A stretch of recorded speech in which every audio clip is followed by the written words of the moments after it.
कितीही संकटे तरी जोपासले तू सत्व सर्वस्व पुनही ना हरवले कधी तुझे अस्तित्व निखाऱ्यांच्या वाटेवर निघाली कर्तव्य दक्ष ही माऊली आदि माया तू दिव्य शक्ती तू तूच ग सुकन्याशी ही गुणाची धर्मकन्या गुणाची अशी ही धर्मकन्या। बरं, वैभवने जो वकील दिला होता त्याचं काय म्हणणं आहे? अगं त्यांचं तर काम अजून चालू व्हायचंय. मला ना त्या शारदाम्माला भेटायचं एकदा. कशाला? बरं चाललंय ना तुझं?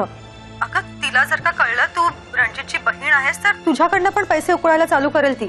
अगं म्हणूनच तर भेटायचंय मला. अरे काय झालं रणजित? रणजित अरे शांत हो, शांत हो. काय झालं? अगं शांत कसा हो? बातमी कशी आहे? मी आता फोनवर बोलत होतो तर मॉडर्न कपड्यातली शारदाम्मा बघितली. काय?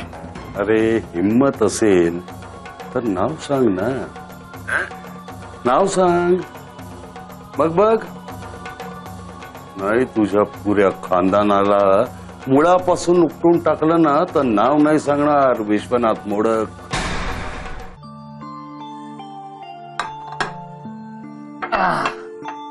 या काय जमतो की नाही मला पाहुणचार? अरे पण रेणुका कुठे आहे? चहा घे ना आधी. फक्कड चहा बनवता येतो मला. हा आता बिस्किट बाहेरून आणली. मूड बरा दिसतोय तुझा, पण रेणुका कुठे? अरे रेणू आरतीला भेटायला गेलीये. तू का नाही गेलास भेटायला तिला? तू घरी येणार होतास ना म्हणून मुद्दामून थांबलो. कमाल आहे तुझी. हा, मागच्या वेळेस सुद्धा लगेच फोन करतो असं म्हणून जे गायब झालायस ते आज भेटलायस. बोल आता. वैभव, मागच्या वेळी तू मला फोन केला होतास ना.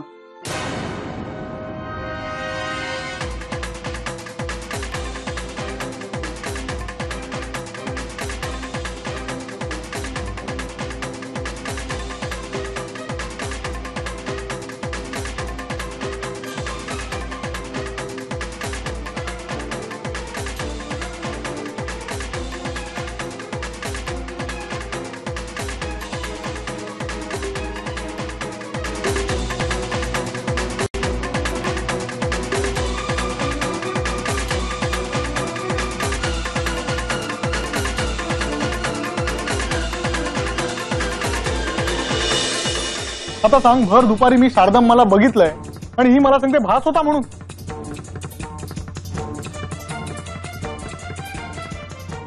नाही अरे तू शारदाम्माला बघितलं असशील ह्याच्यावर माझा पूर्ण विश्वास आहे. पण रणजित मला वेगळीच शंका येते. हे सगळं दिसतं तेवढं साधं आणि सरळ नाहीये रे. यामागे काहीतरी मोठं कारस्थान आहे आणि यामागचा सूत्रधार फार मुरलेला गडी आहे. तुला वाटतं ना असं? मलाही तसंच वाटतं. भेटू दे शारदाम्मा आता. तिला फरफटत पोलीस स्टेशनवर नेतो की नाही बघ. अरे नाही वेळ, असं काही करायचं नाही. उलट माझं म्हणणं असं आहे की जर परत ती तुझ्याकडे पैसे मागायला आली तर तिला असं दाखव की तू घाबरलायस. असं पप कर, पैशांसाठी बार्गेनिंग कर. किंवा एक काम कर ना, आता जर ती तुझ्याकडे पैसे मागायला आली तर तिला बोलण्यात गुंतवून ठेव आणि तिच्या नकळत मला SMS कर. मी तडक तिकडे येतो. अरे हे बेस्ट आहे यार. म्हणजे आपल्या दोघांना भास होतात असं तर रेणू म्हणणार नाही. अरे रणजित, शारदाम्मा कुठल्याही रूपात आली, मग ते मॉडर्न असो किंवा तिचं हे शारदाम्माचं रूप असो, आपण तिला बरोबर ट्रॅक मध्ये पकडू बघ. बरोबर आहे तुझं. पण काय माहितीये का, आपल्या या बेताबद्दल रेणूला कळता कामा नाही. कसं आहे ना, ती आयतं पचका करेल आपला. नाही पण तिला वॉर्न तर करायला हवं. एक काम करू ना, आपण एकमेकांना SMS करून अलर्ट करत राहू. हा, आणि आणखीन एक महत्वाची गोष्ट, आपण आपल्या गोडबोले वकिलांची अपॉइंटमेंट घेऊ. त्यांच्या कानावर या सगळ्या गोष्टी घालू. मे बी त्यांच्याकडनं काही आपल्याला उपयोगी टिप्स मिळतील. आपण पोलिसांना सुद्धा कळूया का? नाही नाही नको. अरे म्हणजे आपण सगळ्या गोष्टींची पडताळणी करू आणि मग पोलिसांना फोन करू.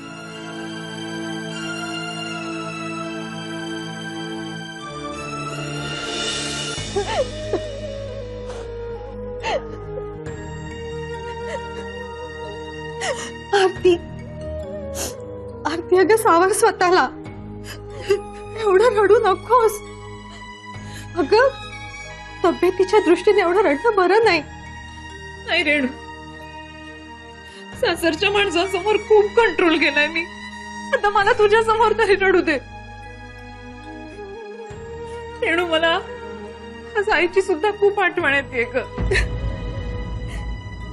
आई आणि मी नेहमी फोनवरती बोलत असतो, एकमेकींची ख्याली खुशारी शेअर करतो. मी कळवलंय आईंना तू गावाहून आली असते. आई कधी भेटेल मला? नाही सांगतायत. डॅडींचे हेर, त्यांचा पहारा, त्या सगळ्यांची नजर चुकवून ना कॉन्टॅक्ट करायचा प्रयत्न करत असतात. त्या माझ्या घरीही येतात मध्ये मध्ये. रेणू, मला दादाला सुद्धा भेटायचंय ग. 6 महिने झाले आम्ही एकमेकांना पाहिलं सुद्धा नाहीये. आरती, तू आमच्याकडे ये ना ग राहायला. एवढ्या मोठ्या फ्लॅट मध्ये तू एकटी राहणार त्यापेक्षा. नाही, हा फ्लॅट विकून मी छोटा फ्लॅट विकत घ्यायचा विचार करते. आता अरुणच्या घरच्यांची जबाबदारी मी स्वीकारायचं ठरवलंय ना. मग काही प्रॉब्लेम आला तर माझ्याकडे पैसे नकोत का? अगं मग हे सगळंच विकून आमच्याकडेच राहायला ये ना. नको रेणू, आपण वेगळे वेगळे राहतोय ते ठीक आहे. आपण वेगळे वेगळे जरी राहत असलो तरी गोडी गुलाबीने राहूया. एकमेकांच्या अडीअडचणीच्या काळात मदत करूया. आणि रेणू, आज ना उद्या तुझा संसार वाढणार आहे ना. आरती, प्लीज तो विषयच नको. अगं रेणू, असं का म्हणतेस? हे बघ, मेडिकल सायन्स खूप पुढे गेलंय. काहीतरी उपाय नक्की सापडेल आपल्याला. ते होईल तेव्हा होईल. पण सध्या तरी शारदाम्माचा प्रॉब्लेम खूप मोठा आहे आमच्यामध्ये. हे बघ, तुम्ही उगाच काळजी करताय. तो प्रॉब्लेम नाहीच आहे. अरे तिला पैसे मिळत नाहीयेत म्हणून तिचं डोकं फिरलंय. हे बघ शारदाम्माची तू काळजी करू नकोस. तो प्रॉब्लेम आपोआप सॉल्व्ह होईल. ठीक आहे, त्याचं मी टेन्शन नाही घेत. पण तू आमच्याकडे कधी राहायला येणार ते सांग. येईन ना, नक्की येईन. आधी माझ्या छोट्या फ्लॅटचं काय ते फायनल होऊ देत. आणि महत्वाचं म्हणजे पुजारी कुटुंबाचं काय ते स्थिर स्थावर होऊ दे. मग मी येईन तुझ्याकडे माझ्या बाळंतपणासाठी.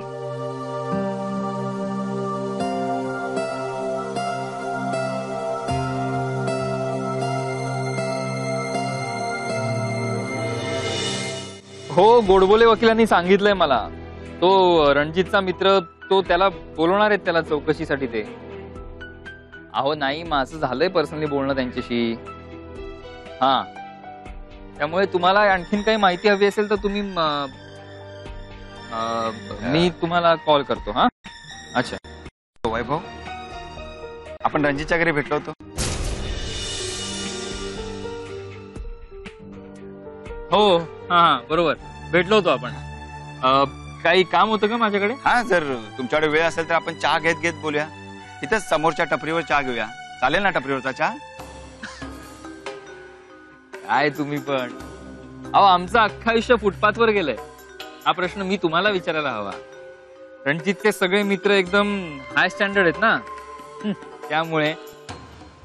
असो, एरवी तुम्ही गाडीत न फिरता आज एकदम चालत कसे काय? पार्किंगचे प्रॉब्लेम आहेत.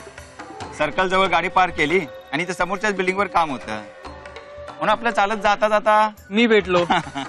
बरोबर ना? काय काम होतं माझ्याकडे? हेच आपलं रणजितचं. हल्ली आमचं भेटणं कमी झालंय. 1-2 वेळा घरी गेलो होतो मी त्यांच्या, मी गेलेलो त्याच्या बायकोला आवडत नाही, पण मी मनाव घेत नाही. पण ती लागेल असं टोचून बोलते. शारदामाचा विषय त्यांनी फार सेन्सिटिव्हली घेतलाय. अहो तुम्ही तर त्याला समजावून सांगा, पैशाचा बंदोबस्त मी करतो, एकदाच मिटवून टाक म्हणावं त्याला ते प्रकरण. काय हो, रणजितचा जेव्हा ऍक्सिडेंट झाला तेव्हा तुम्ही त्याच्या बरोबर होतात ना? मला एक्झॅक्टली सांगू शकाल का काय झालं होतं तेव्हा ते? नाही, रणजितचे वकील आहेत ना गोडबोले, ते म्हणत होते की ते तुम्हाला चौकशीसाठी बोलवणार आहेत. अहो रणजितला समजावून सांगा, कशाला कोर्टबाजी करणाऱ्यांच्या नादाला लागलाय. अहो जे वकिलाला पैसे द्यायचे आहेत तेच तिला देऊन टाक म्हणाव. ना रहेगा वास ना बजी की बासुरी. नाही पण एकदा पैसे देऊन बासुरी वाजणार नाही याची काय गॅरंटी हो? रणजितच्या बाबांनी आधी पैसे दिले होते त्या बाईला, पण नंतरही तिने परत मागितलेच ना पैसे. आणि आता रणजितकडे द्यायला पैसेही नाहीयेत. अहो मी द्यायला तयार आहे ना. After all he is my friend. आणि मित्रासाठी नाही, पण रक्कम छोटी मोठी नाहीये हो. 25 लाख रुपये आहेत. आणि आज ना उद्या रणजितला तुम्हाला ते परत करावेच लागणार. कसे करणार तो परत? तो इश्यू महत्वाचा नाही. तो प्रश्न आम्ही दोघे मित्र बघून घेऊ. तुम्हाला एक मित्रत्वाचा सल्ला, सर्टन लेवल पर्यंत इन्व्हॉल्व राहा. सर्टन लेवल पर्यंत म्हणजे? अहो ती शारदाम्मा 3rd ग्रेड डेंजरस बाई, कशाला तिच्या नादाला लागलाय? बस चला मी निघतो. All the best.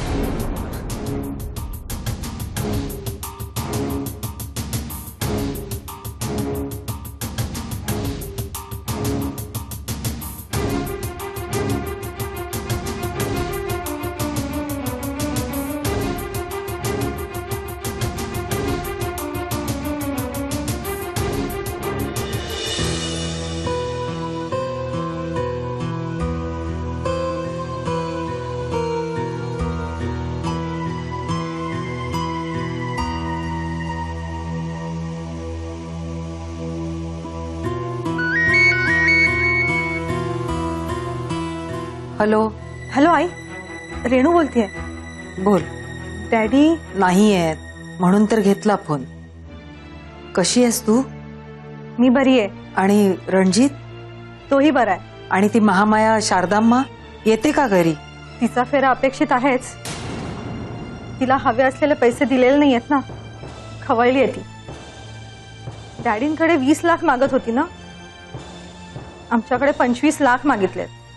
अरे बापरे. मग आता? आता काय? काय नाही. तिला स्पष्ट सांगितलंय आमच्याकडे पैसे नाहीयेत, आम्ही देऊ शकत नाही. कोर्टाचा जो काही निर्णय असेल ना तो आम्हाला मान्य आहे.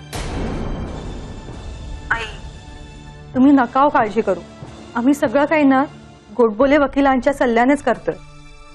काळजी घ्या बाबा. आणखी काय सांगू? बरं, आरतीची काय खबर बात? आरती बरी आहे. मी भेटले तिला. आई, आधीची आपली आरती आणि आत्ताची आरती खूप फरक आहे. खूप मॅच्युअर झाली आहे. आणि आता पुजारी कुटुंबाची सगळी जबाबदारी तीच घेणार आहे. तिला भेटावंसं खूप वाटतंय ग. खरं तर मुलीचं पहिलं बाळणपण माहेरी व्हायला हवं, पण माझ्या पोरीच्या नशिबात माहेरच नाही. आधीची आपली आरती आणि आत्ताची आरती खूप फरक आहे. खूप मॅच्युअर झाली आहे. आणि आता पुजारी कुटुंबाची सगळी जबाबदारी तीच घेणार आहे. तिला भेटावंसं खूप वाटतंय ग. खरं तर मुलीचं पहिलं बाळणपण माहेरी व्हायला हवं, पण माझ्या पोरीच्या नशिबात माहेरच नाहीये. असं का म्हणता? मी आहे ना. तिच्या दादाचं घर आहेच तिच्यासाठी. आई, तुम्हालाही जेव्हा वेळ होईल ना तेव्हा प्लीज या इकडे आणि तुम्ही भेटा आरतीला. तिला भेटणं कधी नशिबात आहे काय माहित. पोर खरंच दुर्दैवी. एकटी, निराधार, आईबापासून अनाथ. आई, अनाथ नका म्हणू तिला. आपण सगळे आहोत ना तिच्या बरोबर. आणि ही परिस्थिती बदलेल आता. आणि एकदा बाळ झालं ना की आजी आजोबा. आजोबांचं माहित नाही, पण ही आजी नक्की येईल नातवंडांचे लाड करायला. आई, वेळ पडल्यास आजोबांचं घर सोडून. नाही नाही, अशी वेळ नाही येणार. रेणू, तुझ्या तोंडात साखर पडू. चल, यांची यायची वेळ झाली आता. बरं ठीक आहे. हो. एक मिनिट रेणू. अगं, तो रणजितचा मित्र आहे ना सुहास, तो आला होता त्या दिवशी मला भेटायला. सुहास काय म्हणत होता? तुम्ही म्हणे खूप अडचणीत आहात, तुम्हाला पैशांची गरज आहे. तो देत होता पण तुम्ही घ्यायला तयार नाही. मला म्हणत होता की तुम्ही पैसे द्या, मी त्यांच्याकडे नेऊन पोचवेन. आणि मग तुम्ही पैसे दिलेत आई त्यांना? अगं, मी देऊन देऊन किती देणार? 1000 2000. पण तेवढ्यात डॅडी आले आणि पैसे कसले घेतोय, शिव्या खाऊन गेला. मग आई, तो परत आला तर त्याला घरात घेऊ नका. मला जर का पैशाची मदत हवी असेल तर मी स्वतःच मागेन ना तुमच्याकडे.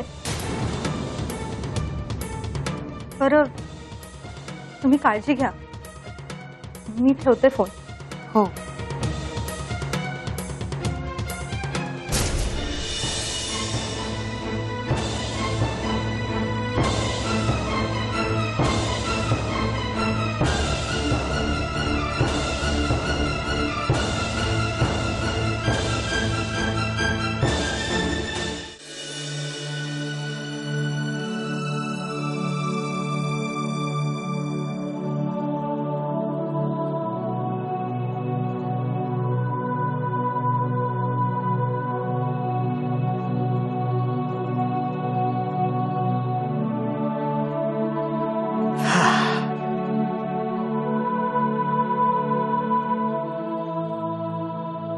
रम्या, कसला विचार करतोस? दिग्या, आपलं जे काही चाललंय ना ते सगळं ह्या स्मशानाच्या साक्षीने, नाही का? हो ना. म्हणजे काय, कुठे झोपायचं हे आपण रोज बघत असतो, पण कधी झोपायचं हे काय आपल्या हातात नाही. आपल्या हातात काय आहे, आपल्या नशिबात काय आहे, याचा अंदाज तुला अजून आला नाही? अरे असं कसं म्हणतोस? मी भोगतोय ना माझ्या कर्माची फळ. रम्या, तुझ्या स्मशानात लाकडे येतात ना, ती माझ्या वखारीतली. माझी वखार ही एकमेव प्रॉपर्टी आहे. दिग्या, प्रॉपर्टीवरनं आठवलं बघ.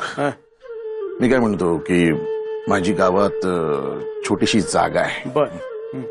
बरीच वर्ष सांभाळली मी.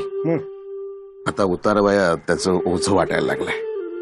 तुला ती जमीन विकावी असं वाटते. म्हणजे बघ ना, जो काही पैसा येईल तो माझ्या सुनेसाठी, नातवंडासाठी होईल.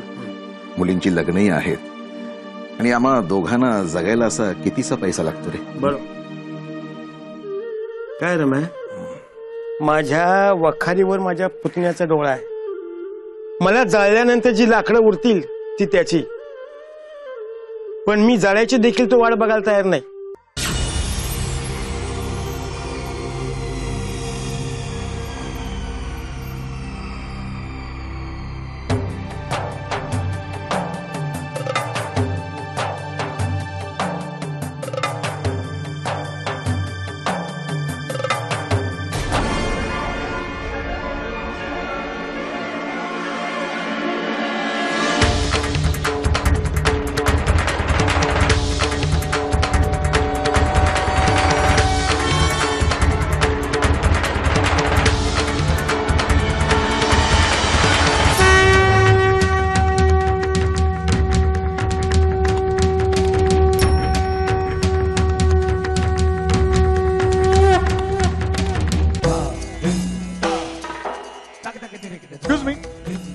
Excuse me. हॅलो.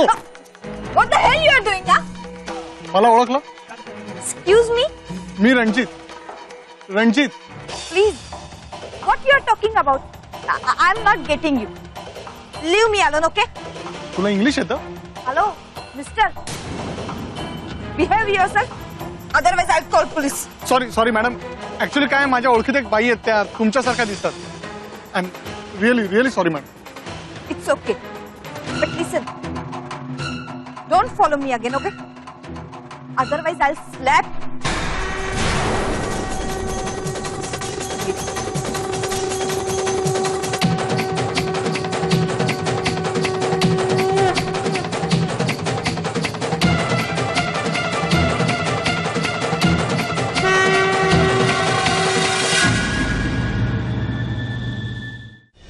मला नाही वाटत तिला बघितलं असणार काही ना काही तर प्रॉब्लेम होणारच त्याच्यामध्ये.